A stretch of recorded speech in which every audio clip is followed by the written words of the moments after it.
आमच्या मनात गुरूचा भावना जागृत होते, तेव्हा ते पूर्वाषाढा पावसामुळे आमच्या जे काही मनोगत आहे ते मृदूपणाने परिवर्तित होते.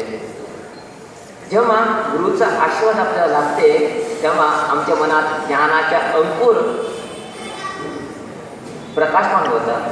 त्यामुळे आपल्याला मुक्ती मिळते. त्यासाठी जे काही वर्षाकालीच्या पौर्णिमा आहे ते गुरुपौर्णिमा, त्या पौर्णिमाला आम्ही गुरूंना नतमस्तक व्हावा ह्यासाठीच गुरुपौर्णिमाचा विशेष दिवसाच्या एक आराधनाचा प्रथा आमचा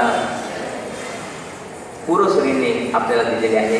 त्यासाठी आम्ही आज आमच्या गुरुपौर्णिमेच्या दिवशी आमच्या गुरुपरंपरांना आम्ही आज इथे पूजलेले आहे. खरंच खूप आनंद होत आहे. मी तर इथे 2 महिना राहणारच आहे. माझा प्रतिदिवशी संध्याकाळी कथोपदेशामुळं जे काही माझा मनोगत आहे ते आपल्यापुढे मी ठेवणारच आहे. त्यासाठी आता खूप विलंब करायला मी इच्छित नाही. माझा तरी मराठी भाषा खूप आपल्याला अर्थ होते की नाही मला कळत नाही. माझा मराठी भाषेमध्ये कोंकणी तरी मिक्स होत असतं. माझा तरी मदर टंग आहे कोंकणी.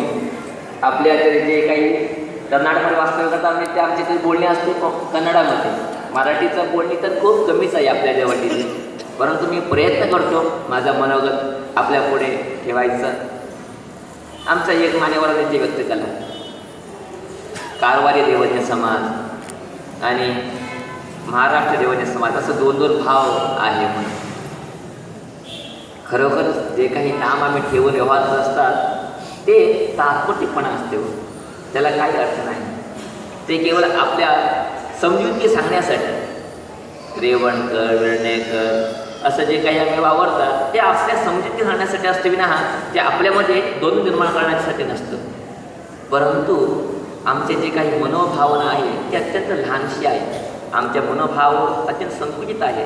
त्यामुळे आम्ही कारवारी आहोत, आम्ही महाराष्ट्रीयन आहोत, आम्ही मालवणचे आहोत असं आम्ही आमच्यामध्ये भेद करत जातात.